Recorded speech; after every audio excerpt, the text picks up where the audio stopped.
Comienza la liturgia de la semana con el Padre Juan Molina.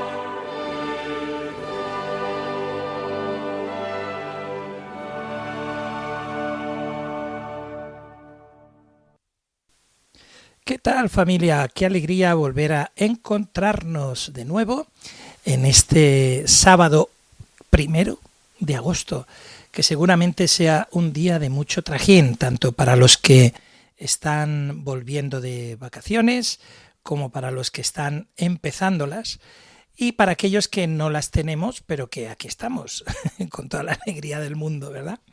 Bueno, pues lo dicho, qué alegría encontrarnos después de 2 meses, que ya sabéis que el programa de Radio María lo llevamos adelante entre 4 y nos dividimos los meses de junio, julio, agosto y septiembre.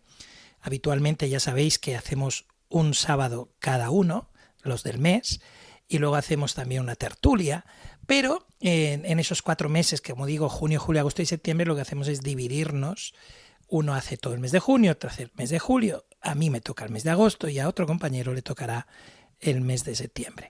Así que nada, ¿quién les habla? Juan Molina, encantadísimo de volver otra vez a tocar aquí el micro y a volver a encontrarnos a través de las ondas de la radio para dedicar este ratito, esta horita, apenas una horita, a hablar de la liturgia de la semana, lo que nos depara esta primera semana de agosto, que estamos en el domingo 18º del tiempo ordinario. Y ya sabéis que, como es costumbre, lo primerísimo que hacemos siempre es poner este tiempo en manos del Señor. Y qué mejor manera que hacerlo con la propia liturgia y con la oración colecta que nos ofrece la misa de este domingo. Así que vamos a orar y a escuchar esta bellísima oración colecta del domingo 18º del tiempo ordinario.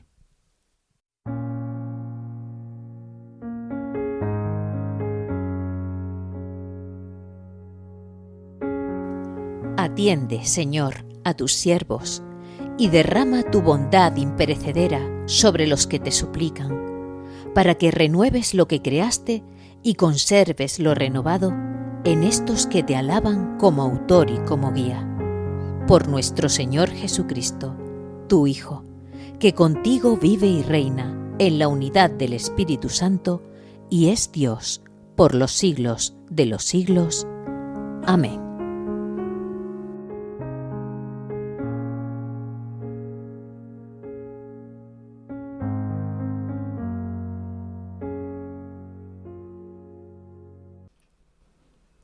Qué belleza, ¿verdad, familia? Ya sabéis que las oraciones que se rezan en la liturgia del domingo es lo que llamamos la eucología, ¿verdad? Y la eucología está formada por la oración colecta, la oración sobre las ofrendas y la oración después de la comunión. Son las oraciones que se llaman presidenciales, pero que, si os fijáis, están siempre en plural. ¿Por qué? Porque las hace el presbítero en nombre de toda la asamblea. Pues vamos a desgranar un poquito. Ya sabéis que a mí me gusta en el programa empezar, lo dividimos como en 3 partes, ¿verdad? Una primera parte, que sería ahora, haremos un poquito del estudio eucológico de las oraciones, aprovechando que abrimos el programa con la oración colecta. Vamos a conocer también qué vamos a rezar este domingo en la oración sobre las ofrendas y la poscomunión. Y después iremos desgranando, como digo, la teología que desprenden estas bellísimas oraciones. En una segunda parte nos adentraremos en la liturgia propiamente de la palabra. Haremos una pequeña reflexión en torno a la liturgia de la palabra. Y finalmente revisaremos qué nos depara la semana con lo que respecta a las fiestas litúrgicas ¿De acuerdo? Así que vamos entonces a ir desgranando, como decimos en esta primera parte, la eucología, las oraciones presidenciales. Pero permitidme que haga mención a la antífona de entrada que en este domingo seguramente, sobre todo a los amantes de la oración de las horas, la plegaria de las horas, la liturgia de las horas, pues seguramente os suena. Dios mío, ven en mi auxilio.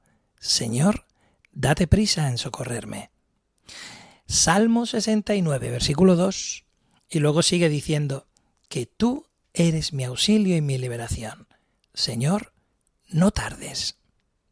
Fijaos qué manera más hermosa de comenzar este domingo que pidiéndole al Señor que venga en nuestro auxilio, que venga deprisa, porque tenemos deseo de estar con Él. Es un poco ya un abrir boca a lo que significa realmente la liturgia dominical. El deseo de la esposa que viene al encuentro del esposo. El deseo de la Iglesia que viene a encontrarse con Cristo, su esposo. El deseo, en definitiva, de venir a dar gloria a Dios para buscar también que esa gloria a Dios vaya santificándonos poquito a poco. Fijaos, me estoy acordando del pasado miércoles, si no me equivoco, celebramos la memoria de San Pedro Crisólogo. Y hay una frase que dice, que a mí me gusta mucho, dice, la conversión no se trata de la dureza del corazón, sino de dejarse transformar por la gracia. Fijaos qué bonito, porque a veces pensamos, ¿no?, que quizá la conversión es que nos volvemos como más duros, más fríos, más controladores de las emociones, de las debilidades, de las fragilidades. No. De lo que se trata en la conversión es que el Señor, con su gracia, sea el que nos vaya transformando, nos vaya haciendo a su imagen, que en definitiva vayamos siendo ese hombre, esa mujer nuevos que brotan de la gracia. Bueno, pues esto es lo que le vamos a pedir al Señor ya con esta antífona de entrada, ¿verdad? Y fijaos entonces la oración colecta, cómo la desgranamos. Hemos dicho, atiende, Señor, a tus siervos. Como veis, hay una petición.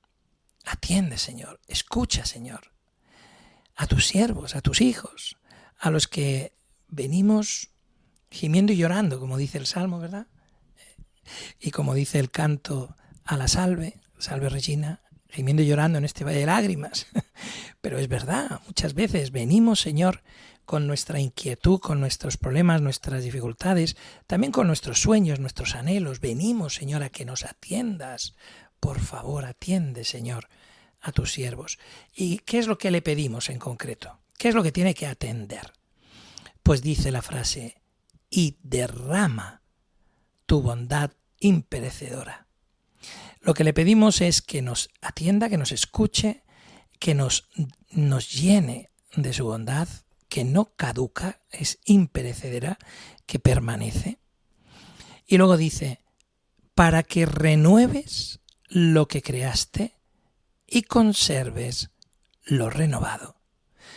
Vamos a repetir esta frase muy interesante. Para que renueves lo que creaste. Hemos dicho que al inicio de la liturgia lo que hacemos siempre cuando venimos al encuentro con el Señor es pedirle que haya una conversión, la conversión del corazón. Y nos decía San Pedro Crisólogo que la gracia es la que nos va transformando.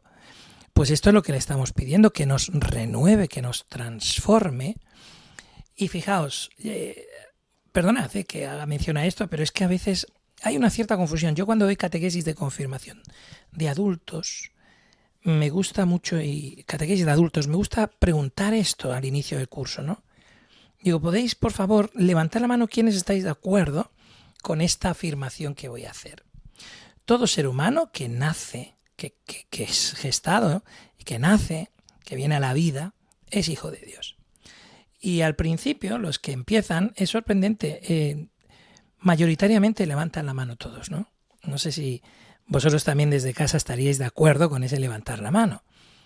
Pero fijaos que la pregunta tiene un poquito de trampa, poquito. ¿Por qué? Fijaos, ¿qué decimos en el credo, en la Eucaristía Dominical? Creo en Jesucristo, su único Hijo. ¿Qué quiere decir? ¿Cuántos hijos tiene Dios? Uno, Jesucristo. Él es el Hijo único, unigénito y primogénito de Dios. Por lo tanto, nosotros por naturaleza no somos hijos de Dios, sino somos hijos de papá y mamá. Es decir, nuestra naturaleza es plenamente humana. ¿Qué quiere decir eso? Que nosotros por naturaleza tenemos los mismos, las mismas, iba a decir los mismos cromosomas, vamos, la misma sangre, la misma, estamos hechos de la misma pasta que nuestros padres biológicos. Y es Dios el que nos crea. Por lo tanto, nosotros por naturaleza somos hijos de nuestros padres y criaturas de Dios, que es el único que crea la vida. Por lo tanto, en la afirmación que yo he hecho antes hay un error, porque el bautismo es el que nos hace ser hijos e hijas de Dios por la adhesión, por injertarnos en Cristo Jesús, el Hijo único de Dios. ¿Me he explicado? Lo explico un poquito más de otra manera. Mira, pensad en un injerto. Yo siempre cuento la anécdota de un carnicero de uno de mis pueblos que un día que fui a comprar carne picada para los espaguetis. Cuando entro, estaba él cortando con esos cuchillos grandotes que tienen los carniceros, estaba cortando ahí no sé qué, sean salchichas, no sé qué estaba cortando. El caso es que me mira, hombre, padre, tal. Le digo, no, mira la carne, no vaya a ser que tengas un disgusto. Y te dice, pues mira, esto me pasó una vez. Que entraban unos chavales, me puse a mirar y a hablar con ellos y ¡pum! Estaba cortando ahí algo y me llevé parte del dedo índice. Cuando fui al médico, el médico le preguntó si llevaba el trocito del dedo índice consigo. Dijo, mire, realmente el dolor que siento no me daba para andar buscando dónde está ese trocito de dedo. Perdonad que es un poquito gore la anécdota. La cuestión es que luego el doctor sacó de la parte baja, digamos, del bíceps, del brazo, sacó un poquito de carne y la injertó en el dedo índice de mi amigo el carnicero. De manera que repuso la carne que le faltaba a ese dedo, y si tú no te paras a mirar con detenimiento la pequeña cicatriz que quedó, tú ni te das cuenta que ese dedo tiene un injerto del brazo. Porque el injerto hace que tú formes parte de, es decir, te asume. Y eso es lo que estamos nosotros diciendo ahora, teológicamente hablando del bautismo. Lo que ocurre en el bautismo es que Cristo nos asume, nos hacemos uno con Él. Y entonces somos injertados con Él en esa filiación divina. Es decir, nosotros mantendremos la naturaleza humana, papá y mamá nos gestaron, Dios nos creó, y en Jesús nos da la oportunidad de pasar de meras criaturas a ser hijos e hijas de Dios, por medio del bautismo. Por eso es tan importante el bautismo, y porque no tenemos esto claro, es una muestra de por qué la gente no bautiza a sus hijos, diciendo cuando sean mayores que hagan lo que quieran. Mira, nosotros muchas veces, yo cada vez lo tengo más claro, vivimos como la Reforma protestante sin saberlo. Hay muchos católicos que defienden los mismos postulados que los amigos protestantes. Ellos te dicen que el bautismo es cuando tú aceptes a Cristo en tu vida y por lo tanto tiene que ser cuando ya tengas cierta edad. Nosotros decimos, no, el bautismo no tiene edad. Uno puede recibir el bautismo a cualquier edad. Y si es demasiado pequeño para hacerlo por su propia conciencia, son los padres y padrinos los que asumen el compromiso de educar en la fe a esa criatura para que vaya creciendo, no solamente en altitud y en tamaño, no solamente en intelecto y en aprendizajes, sino que vaya también creciendo en el conocimiento de Cristo. Por eso, importante, nosotros le pedimos a Dios, porque sabemos que Él es nuestro Padre, que va a escuchar nuestra plegaria, vamos con confianza. Por eso le hemos dicho, para que renueves lo que creaste. Es decir, tú creaste al ser humano. Y cuando tú entras en la vida de un ser humano por medio del bautismo, tú lo renuevas. Y dirá San Pablo también en otra carta, haciéndolo una criatura nueva por el agua y el Espíritu. Por eso dice aquí la oración colecta, para que renueves lo que creaste. Y eso lo haces tú, Señor, con tu gracia.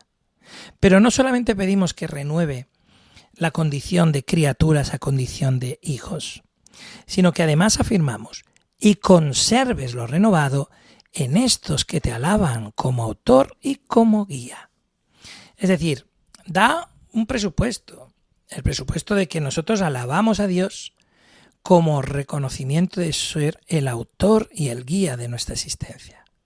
Habría que preguntarse, sin querer ser pesimista, pero habría que preguntarse si esto lo tenemos claro todos los católicos. Ojalá que sí, pero no sé, quizá lo dejo ahí abierto. Así que le pedimos a Dios, por lo tanto, en esta oración colecta, que nos atienda, que derrame su bondad y que renueve lo que creó y conserve lo renovado. No está nada mal, ¿eh? Vamos a ver lo que nos dice la oración sobre las ofrendas.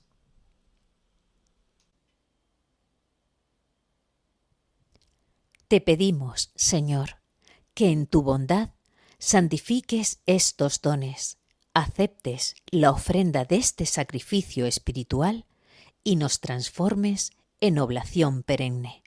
Por Jesucristo nuestro Señor. Hay una peculiaridad en esta oración sobre las ofrendas, que si recordáis, por ejemplo, bueno, es difícil que lo recordemos, pero la oración del domingo pasado y otras habitualmente siempre se dice, recibe, Señor, las ofrendas que te presentamos. Por ejemplo, en el domingo 16 decíamos, oh Dios que has llevado a la perfección del sacrificio tal, recibe la ofrenda. En el domingo 15 decíamos, mira, Señor, estos dones de tu iglesia suplicante.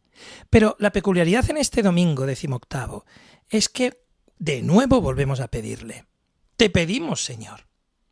¿Y qué es lo que le pedimos? Pues que santifique los dones, que los acepte y que nos transforme. Esto es muy interesante y que nos sirve para entender lo que estamos haciendo en el ofertorio y lo que no debemos hacer en el ofertorio. Ya sé que estamos en época veraniega y ahora no es el momento de las comuniones, por ejemplo, o el momento de muchas celebraciones, pero mira, quizá es un tiempo en el que hay lugares donde se juntan campamentos, etcétera, y se celebra la Santa Eucaristía, ¿no? Mirad, esto sería tan bello que lo entendiéramos. Hemos de desterrar de nuestros ofertorios todo aquello que no sea el pan y el vino. ¿Por qué? Porque es totalmente innecesario. Lo que nosotros estamos haciendo en el ofertorio es ofrecer el pan y el vino, las ofrendas eucarísticas. A Dios no le ofrecemos ni el balón con el que jugamos, ni el libro de catequesis con el que trabajamos, ni una red que simboliza que estamos todos en online. Yo qué sé, que todas esas cosas que le vamos añadiendo con todo el cariño, porque no lo hacemos con maldad, pero qué bueno que entendamos que no es necesario, que no sirve para nada. Mira, yo dentro de poco en uno de mis pueblos voy a tener la fiesta de la vendimia. Bueno, dentro de poco, será ya en septiembre. Pero fijaos, en la fiesta de la vendimia se ofrece en ese pueblo, obviamente es una tradición popular y también es bonito conservar ciertas costumbres que no van en contra, digamos, propiamente, ¿no? Pero sí que es cierto que, es decir, a Dios le hemos de dar gracias por la cosecha, le hemos de dar gracias en este caso por las uvas, de las cuales vamos a sacar el vino. Pero de verdad, hacer la ofrenda, que además la hace muy bonita, porque vienen bailando las jotas castellanas y van trayendo sus capazos con los racimos de uvas de verdejo. Y entonces cuando llegan allí, pues la ofrecemos y luego, bueno, pues también traen pan de hogaza y ya el vino hecho en formato botella habitual, ¿no? Eso es lo que se ofrece. Pero ves, al Señor en realidad las uvas en sí mismas pues le dan un poquito igual. ¿Por qué? Porque a Dios lo que le ofrecemos es a su Hijo. Ni siquiera le ofrecemos el pan y el vino. Lo que le pedimos es que tome ese pan y vino, los santifique, los transforme para que sea una ofrenda agradable a Él. ¿Y cómo puede ser una ofrenda agradable a Él? Pues convirtiéndolos en su cuerpo, es decir, en el cuerpo y la sangre de su Hijo, de Jesús. Y eso es lo que hay que ofrecer, nada más. O sea, que no os machaquéis la cabeza los que sois encargados de pastoral juvenil o de catequistas buscando, ay, en el ofertorio, ¿qué metemos? ¿Qué metemos en el ofertorio? Pues no metáis. Al revés, quedaos con lo exclusivamente importante, que es el pan y el vino. Nada más. Bueno, pues fijaos qué bonitas estas 3 frases. Que en tu bondad santifiques, aceptes y nos transformes. Y lo que os iba a decir con esto es que en el momento del ofertorio es un momento extraordinario para que cada uno, en el silencio, mientras observamos cómo el sacerdote va preparando el altar, va colocando las ofrendas, los dones sobre el corporal, va dando gracias a Dios. Bendito seas, Señor, por este pan. Bendito seas, Señor, por este vino. Y desde el lugar, el resto de la asamblea lo observa, lo contempla y se une espiritualmente, ofreciendo también su vida, ofreciendo sus preocupaciones, sus intenciones. Padre, acepta también junto al pan y al vino esto que te ofrezco, esto que me preocupa, o a esta persona por la que pido intercesión. Es decir, que ese momento de silencio contemplativo ante el rito del ofertorio sea un silencio lleno, preñado de sentido. Nosotros también nos ofrecemos. Por eso, cuando decimos después, orad hermanos para que este sacrificio mío y vuestro, ¿verdad? Señor, reciba de tus manos este sacrificio, para que sea agradable a Dios, Padre Todopoderoso. ¿Me entendéis, no? Lo que quiero decir, ese es el sentido profundo del rito de las ofrendas. Y qué bueno es que no caigamos en la tentación de estropearlo con otras cosas que son totalmente secundarias o más allá. Fenomenal. Bueno, pues tendremos también de antífonas de comunión o bien un extracto del libro de sabiduría del capítulo 16, versículo 20. Señor, nos diste el pan del cielo lleno de toda delicia y grato a cualquier gusto. O del Evangelio de Juan, capítulo 6, 35, que ya sabéis que todo el capítulo 6 de San Juan es un canto a la Eucaristía. Así como es el único evangelio que no nos regala el relato de la institución de la Eucaristía, sin embargo, dedica todo un capítulo, el 6, a hablarnos del pan de vida, de la Eucaristía, de la cual brota toda la vida de la Iglesia y sin la cual no podemos avanzar ni crecer. Bueno, pues esas serán las 2 opciones de antífonas de comunión. Vamos a ver ahora la oración después de la comunión. ¿Qué es lo que nos dice? A quienes has renovado con el don del cielo, acompáñalos siempre con tu auxilio, Señor, y ya que no cesas de reconfortarlos, haz que sean dignos de la redención eterna. Por Jesucristo nuestro Señor. ¿Qué le estábamos pidiendo? ¿Qué le estábamos pidiendo en la oración colecta al Señor? Es decir, ¿qué le estábamos pidiendo al inicio de la celebración? Le estábamos pidiendo que renueve lo que creó y conserve lo renovado. ¿A que sí? Bueno, pues ya una vez finalizada la celebración eucarística, bueno, finalizándola, no la hemos finalizado, en la oración después de la comunión, fijaos lo que acabamos de decir, a quienes has renovado. En la oración colecta, renueva, conserva lo renovado. Y en la oración poscomunión, a quienes ya has renovado. Con el don del cielo, que es su cuerpo, la Eucaristía, el pan de vida.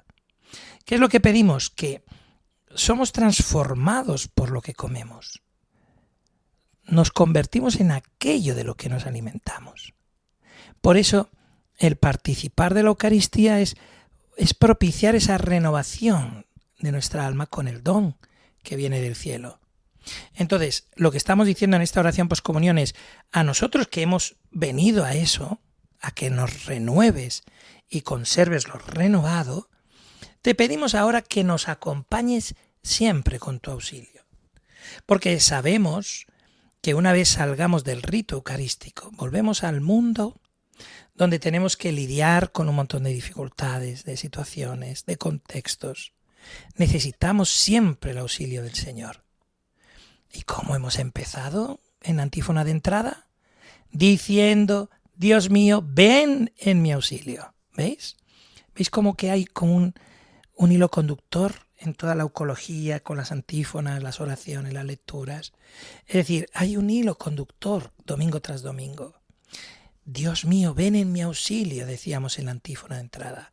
Y ahora, después de ya haber comulgado, le decimos, acompáñanos siempre con tu auxilio, Señor. Y luego hacemos una afirmación preciosa. Ya que no cesas de reconfortarlos. Es decir, hay una afirmación de fe.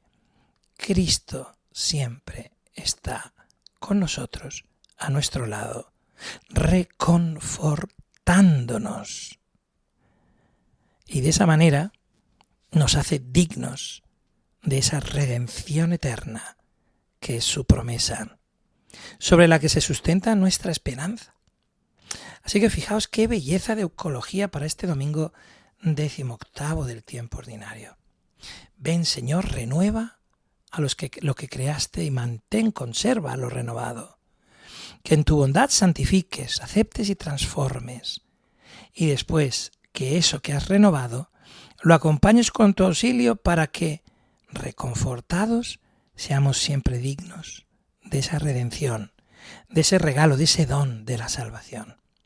Precioso. ¿O no es? Precioso. Muy bien, familia, pues esta es la eucología. Vamos a prepararnos para adentrarnos ya en la segunda parte, que es la liturgia de la palabra.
Pues adentrándonos después de escuchar este hermosísimo tema que supongo que en latín se entiende mejor, ¿no?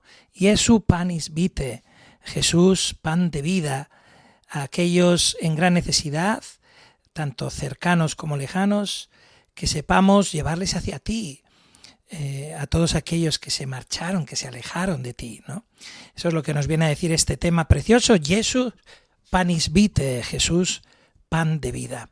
Y nos dispone precisamente para escuchar las lecturas de este domingo. Damos la bienvenida a nuestras 3 colaboradoras extraordinarias, a Ana María Socorro, que ya nos ha ido leyendo también las oraciones de la eucología y que nos leerá el Evangelio, y a María Asunción Quevedo y a Chus, daros las gracias porque estáis siempre, todo el año ahí colaborando y de manera infatigable, incluso en este tiempo veraniego, que me consta que alguna de vosotras incluso está allende los mares, disfrutando también de sus hijos y de sus nietos en otros países. Bueno, pero no habéis querido dejar de participar como lo vais a seguir haciendo en los próximos programas de agosto, ¿verdad? Muchísimas gracias a las 3.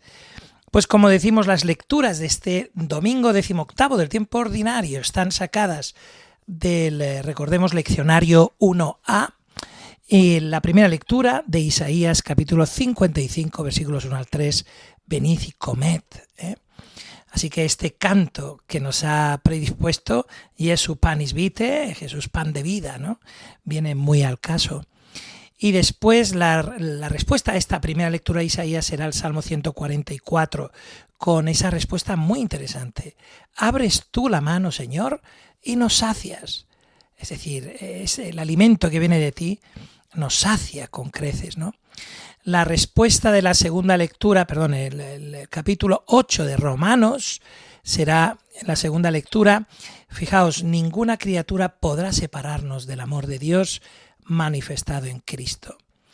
Y llegaremos así a la plenitud de la liturgia de la palabra con el Evangelio de Mateo, capítulo 14, del 13 al 21. Comieron todos y se saciaron. Así que vamos a empezar, si os parece, con la lectura del profeta Isaías. Lo que haremos será, escucharemos las lecturas todas juntas, intentaremos el salmo cantarlo o escucharlo y después haremos un pequeño comentario conjunto a todas las lecturas. ¿Os parece?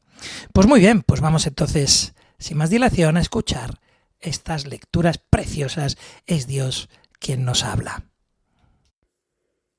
Lectura del profeta Isaías. Esto dice el Señor: Oíd, sedientos todos, acudid por agua. Venid también los que no tenéis dinero, comprad trigo y comed. Venid y comprad sin dinero y de balde, vino y leche. ¿Por qué gastar dinero en lo que no alimenta y el salario en lo que no da hartura? Escuchadme, atentos, y comeréis bien. Saborearéis platos sustanciosos. Inclinad vuestro oído, venid a mí, escuchadme y viviréis.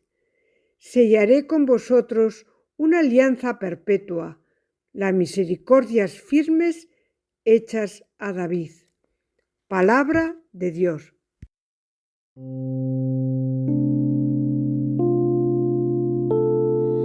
Abres tu mano, Señor, y nos colmas de tus bienes.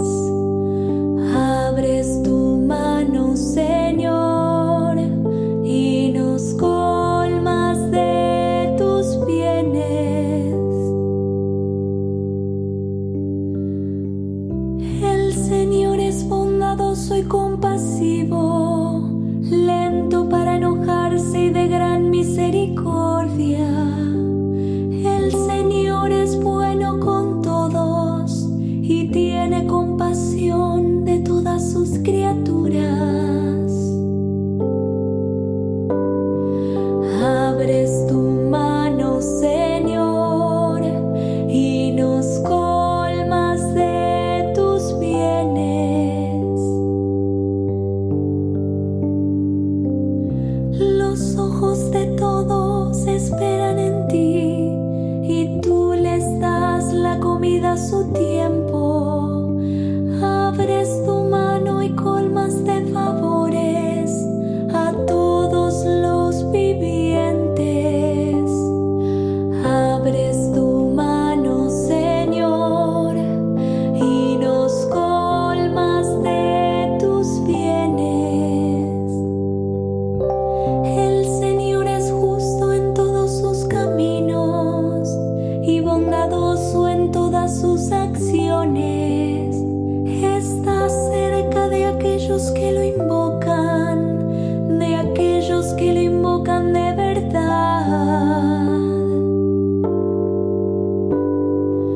Abres tu mano, Señor, y nos colmas de tus bienes. Abres tu mano, Señor, y nos colmas de tus bienes.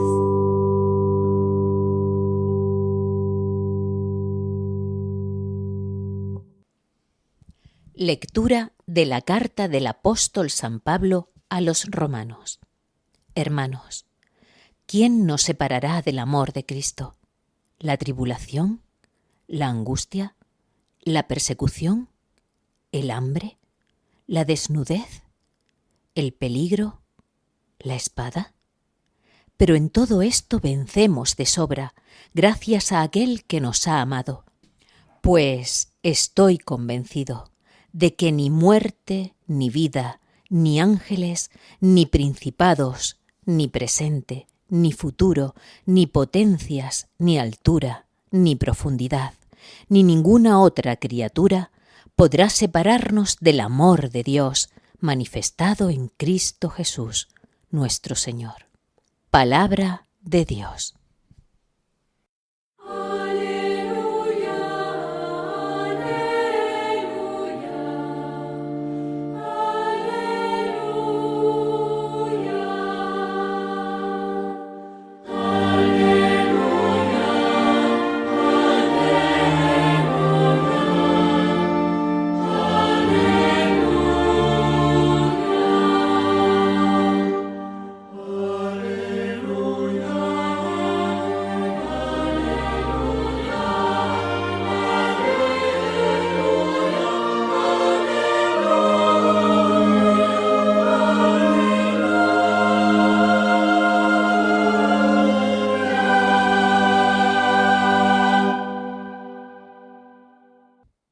Del Santo Evangelio según San Mateo. En aquel tiempo, al enterarse Jesús de la muerte de Juan Bautista, se marchó de allí en barca, a solas, a un lugar desierto. Cuando la gente lo supo, lo siguió por tierra desde los poblados. Al desembarcar, vio Jesús una multitud, se compadeció de ella y curó a los enfermos. Como se hizo tarde, se acercaron los discípulos a decirle: «Estamos en despoblado y es muy tarde. Despide a la multitud para que vayan a las aldeas y se compren comida». Jesús les replicó: «No hace falta que vayan. Dadles vosotros de comer». Ellos le replicaron: «Si aquí no tenemos más que 5 panes y 2 peces». Les dijo: «Traédmelos». Mandó a la gente que se recostara en la hierba, y tomando los 5 panes y los 2 peces, alzando la mirada al cielo, pronunció la bendición, partió los panes y se los dio a los discípulos. Los discípulos se los dieron a la gente. Comieron todos y se saciaron y recogieron 12 cestos llenos de sobras. Comieron unos 5.000 hombres, sin contar mujeres y niños. Palabra del Señor. Hermosísimas las lecturas de este domingo 18º del tiempo ordinario. Fijaros que cada domingo es una nueva Pascua. No nos hemos reunido domingo tras domingo simplemente porque cumplimos preceptos, sino porque el Señor resucitado es el que convoca a su pueblo para hablarle, para alimentarlo, para enviarlo de nuevo al mundo. La Iglesia vive de este encuentro. Y si alguna vez olvidáramos que todo nace de la Eucaristía, terminaríamos convirtiendo nuestra fe en simplemente una ideología, que es lo que pasa a muchos. Nuestra pastoral sería mera organización y nuestra esperanza dejaría de ser esperanza para ser simple optimismo humano. Pero no es así, la Iglesia vive de Cristo y Cristo sigue alimentando ya a su pueblo, lo hemos escuchado en las lecturas. Lo acabamos de proclamar de una forma admirable en toda la unidad de la liturgia de la palabra. Todas nos hablaban de un Dios que sale al encuentro del hambre que tiene el ser humano. No es un hambre cualquiera, sino de esa hambre profunda que ninguna riqueza, ningún éxito o poder consiguen realmente saciar. El profeta Isaías lanzaba una invitación que atraviesa los siglos y que parece escrita incluso para nuestro tiempo. Lo decía cuando afirmaba: todos los sedientos, venid por agua, los que no tenéis dinero, venid, comprad, comed. ¿Por qué gastáis dinero en lo que no alimenta y vuestro salario en lo que no sacia? Vaya diagnóstico tan certero de nuestra propia cultura hoy. Vivimos en esa civilización que ha multiplicado las posibilidades de consumir, pero que no ha conseguido enseñar al ser humano a vivir. Nunca hubo tantas posibilidades de comunicarse y, sin embargo, tantos experimentan la soledad. Nunca dispusimos de tantos medios para entretenernos y, sin embargo, hay un aburrimiento existencial que se ha convertido, sin querer ser muy pesimista, ¿verdad?, pero se ha convertido en una enfermedad generacional, silenciosa. Nunca se ofrecieron tantas recetas para alcanzar la felicidad, pero nunca fueron tan frecuentes la ansiedad, el vacío, la desesperanza. Porque el problema del hombre no es solamente que tenga necesidades. El problema es que muchas veces busca satisfacerlas donde nunca podrá encontrar respuestas. San Agustín lo expresó con estas palabras inmortales al comienzo de sus confesiones. Fecistenos a te, et inquietum es cor nostrum, donec requiescat in te, decía en latín. Nos hiciste, Señor, para ti, y nuestro corazón está inquieto hasta que descanse en ti. Y esa es la gran verdad de la existencia humana. El hombre puede recorrer el mundo entero, puede alcanzar todo el prestigio, riqueza o reconocimientos, puede colmar su vida de montones de experiencias variadas, pero mientras no encuentre a Dios, permanecerá inquieto. Seguirá buscando satisfacer algo que no sabrá ponerle nombre. Porque el corazón humano tiene una capacidad infinita y que únicamente es el amor infinito el que puede llenarlo. Fijaos el Evangelio. El Evangelio comienza con un detalle profundamente conmovedor. Jesús acaba de conocer la muerte violenta de Juan el Bautista. Humanamente acaba de conocer también el dolor que provoca la pérdida de un ser querido. Y de esta manera, humanamente necesita silencio, necesita retirarse, necesita orar para digerir tanta maldad. Y sin embargo las multitudes le siguen, pero Jesús no los manda, perdona la expresión, a freír espárragos. Es entonces cuando Mateo nos escribe una de las frases más bellas, a mi parecer, del Evangelio. Al ver a la multitud, se compadeció de ella. El verbo utilizado por el evangelista significa literalmente que se le conmovieron las entrañas. Ese es el corazón de Dios. Dios no permanece indiferente ante el sufrimiento humano. No contempla nuestra historia desde la distancia. No observa nuestros dramas como un mero espectador. Nuestro Dios es un Dios que se deja afectar por el dolor de sus hijos. Cada herida humana encuentra eco en el corazón de Cristo. Cada lágrima tiene un lugar en su mirada. Cada sufrimiento es conocido por Él, claro. Quizá alguno de nosotros venga a la Eucaristía este domingo llevando esa cruz silenciosa, que tal vez nadie la conoce, que tal vez incluso la ocultamos, incluso a quienes viven junto a nosotros, pero de Cristo no podemos ocultarla. Él sí que lo conoce. Y precisamente por eso nos llama hoy a estar también pendientes de esta palabra de un Dios que nos habla. Los discípulos, recordemos, reaccionan con la lógica humana. Hay muchísima gente, Jesús, despídela para que se vayan a comer. Es una propuesta razonable. Probablemente muchos de nosotros lo habríamos dicho en esa situación. Cada uno que resuelva su problema. ¿No se suele decir esto? Que cada uno busque alimento donde pueda, que cada quien se las ingenie como pueda. Y esa ha sido siempre la tentación del mundo, pensar que el sufrimiento ajeno pertenece únicamente al otro. Pero Jesús rompe esa lógica.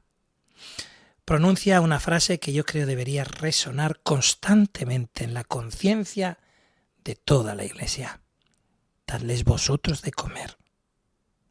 No dice únicamente dadles pan, dice dadles vosotros de comer. Es decir, que implica personalmente a los discípulos. La compasión, tan mal usada muchas veces, no consiste en sentir pena. La compasión cristiana transforma el corazón y mueve las manos. Benedicto XVI escribió en Deus Caritas Est que la caridad no es una actividad añadida de la Iglesia, sino que pertenece a su misma naturaleza. Es una Iglesia que celebra la Eucaristía y, por lo tanto, una Iglesia que celebra la Eucaristía y no comparte el pan con el pobre se contradice a sí misma. Un cristiano que comulga con Cristo pero permanece indiferente ante el sufrimiento ajeno no ha comprendido plenamente el misterio del altar que celebramos. La Eucaristía prolonga necesariamente su fuerza en la caridad. Los discípulos presentan entonces sus cuentas. Van a Jesús y dicen, vamos a ver, 5 panes, 2 peces. Parece ridículo, Jesús, es insuficiente, humanamente esto es imposible. ¿Os suena? ¿Cuántas veces decimos nosotros, esto es imposible? Pero Dios nunca ha necesitado abundancia de medios para realizar obras grandes. La historia de la salvación está repleta de pequeños comienzos. Acordémonos del anciano que os sonará, Abraham, del pastor llamado Moisés, del joven llamado David, de aquella muchacha desconocida de Nazaret, de 12 pescadores sin prestigio, etcétera, etcétera, etcétera. Así actúa Dios. No busca instrumentos poderosos, busca corazones disponibles. Y este sigue siendo el gran desafío de la Iglesia. Con frecuencia nos lamentamos porque somos pocos o muy mayores, porque disminuyen las vocaciones, porque aumenta la secularización en el mundo, porque nuestras fuerzas parecen insuficientes, pero nunca ha sido el número lo que ha transformado el mundo. Lo que cambia la historia es la santidad, no es el cuánto, sino el cómo. Los santos siempre han sido minoría. Sin embargo, han cambiado la faz de la tierra. Como afirmaba precisamente San Juan Crisóstomo, nada hay más poderoso que un hombre que vive verdaderamente según el Evangelio. Fíjate. Entonces sucede algo que San Mateo ha descrito cuidadosamente. Jesús toma esos panes, aunque sean pocos, levanta los ojos al cielo, pronuncia la bendición, parte el pan y lo entrega a los discípulos. No son simples gestos, son los mismos gestos que va a realizar en la última cena. Es la multiplicación de los panes, que no es únicamente un milagro de generosidad, que es un anuncio de la Eucaristía. La multitud buscaba pan, pero Cristo quería darles mucho más. Quería darse a sí mismo. Porque el verdadero pan del cielo no es algo, es alguien. Así lo dice el Catecismo de la Iglesia Católica en el número 1324, si no me equivoco, nos recuerda que la Eucaristía es fuente y culmen de toda la vida cristiana, citando o parafraseando Sacrosanctum Concilium. Todo nace aquí, pero todo vuelve aquí. Todo nace aquí, en la Eucaristía, pero todo vuelve aquí. Aquí aprendemos quién es Dios. Aquí aprendemos quién es el hombre. Aquí descubrimos que el amor consiste siempre en partirse, en entregarse. No es casualidad que el mundo moderno haya perdido ese sentido de la Eucaristía, al mismo tiempo que experimenta una profunda crisis del amor. Quien deja de arrodillarse ante Dios termina tarde o temprano arrodillándose ante otros ídolos. Y así nos lo decía la segunda lectura, cuando San Pablo lanza una de las proclamaciones más luminosas de toda la Escritura. ¿Quién podrá separarnos del amor de Cristo? Fijaos que no dice qué. No dice qué podrá separarnos. En realidad dice quién. Porque sabe que toda la historia humana parece empeñada en separar al hombre de Dios. El pecado, la violencia, la enfermedad, las persecuciones, las dudas, la muerte. Pero el apóstol responde con una certeza que ningún sufrimiento puede destruir. Nada. Nada podrá separarnos del amor de Dios manifestado en Cristo Jesús. Y esa es la esperanza cristiana. No creemos porque todo vaya bien. No creemos porque desaparezcan los problemas. Creemos porque Cristo ha vencido definitivamente al pecado y a la muerte. Como lo escribió San León Magno, reconoce, cristiano, tu dignidad. No caminamos hacia la oscuridad. Caminamos hacia la plenitud del reino. En fin, que nuestro mundo sigue teniendo hambre, 21 siglos después. Hambre de pan, ciertamente, también. Pero mientras exista un solo hombre privado de ese otro alimento necesario, la conciencia de los cristianos no puede permanecer tranquila. También existe otra hambre, todavía más profunda. Hambre de verdad, en un mundo lleno de mentiras. Hambre de misericordia, en un mundo lleno de violencias. Hambre de esperanza, en un mundo lleno de engaños. Hambre de Dios, en definitiva. Y esa es la gran misión evangelizadora de la Iglesia. Y si no lo recordamos, morimos. No anunciamos una idea. No defendemos únicamente unos valores. No ofrecemos simplemente doctrina. La Iglesia anuncia eminentemente a una persona, a Cristo, muerto y resucitado. El único capaz de responder plenamente al corazón del hombre. Dentro de pocos momentos en la Eucaristía, después de la homilía, el mismo Cristo que multiplica los panes viene sacramentalmente sobre el altar. No recibimos un símbolo, no recibimos un recuerdo. Es el mismo Cristo, Señor vivo y resucitado, el que se presenta y se ofrece de nuevo. Aquel que continúa diciendo a cada uno de nosotros: venid a mí los que estáis cansados y agobiados, que yo os aliviaré. Así que acerquémonos con un corazón humilde, agradecido, y que cuando salgamos de la Eucaristía llevemos al mundo aquello que aquí en la Eucaristía celebramos. Que quienes nos encuentren por los caminos de la vida puedan descubrir a través de nuestra vida que Dios sigue teniendo compasión de la humanidad y que continúa alimentándola con el pan con mayúsculas, que da la vida. Y que María, mujer eucarística por excelencia, como dice la Iglesia, la Virgen del Sí, nos enseña a acoger a su Hijo con la misma fe con la que lo llevó en su seno y a ofrecerlo después, con alegría también, a los demás. Y ahora que has abierto mis ojos y que he conocido el manantial de tu amor, vienes y me ofreces la fuente de agua viva y por eso te pido, Señor, dame de beber, Jesús, mi alma tiene sed.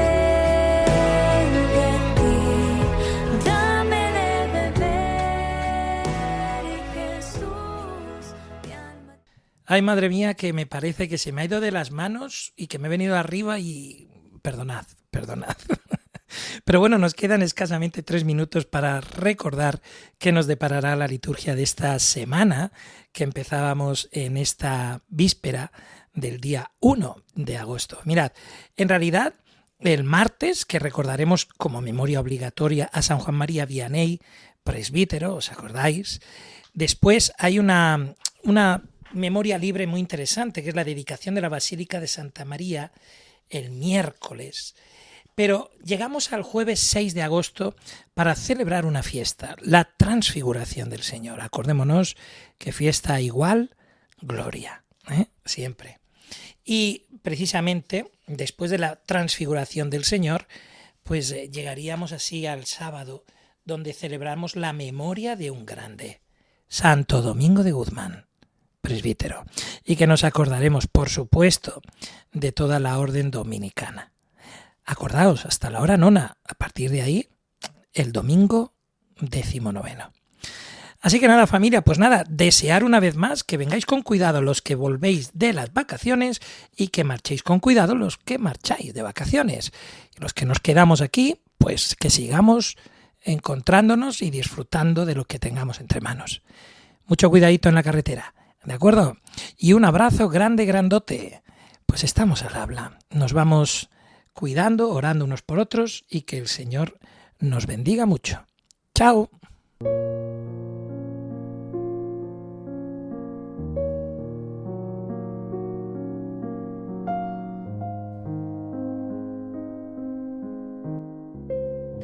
Pueden comunicarse con nosotros con sus comentarios al correo electrónico laliturgiadelasemana2 radiomaria.es y seguirnos por las redes sociales: Facebook, Radio María España, Red Social X, @Radio María Spain, #Liturgia Semana. Les recordamos que pueden acceder a este y a todos los programas de Radio María en el servicio de podcast entrando en la web radiomaria.es. Y les anunciamos que volveremos el próximo sábado con otra edición de la Liturgia de la Semana. Ahora les dejamos con los servicios informativos de Radio María, con toda la actualidad de España, del mundo y de la Iglesia.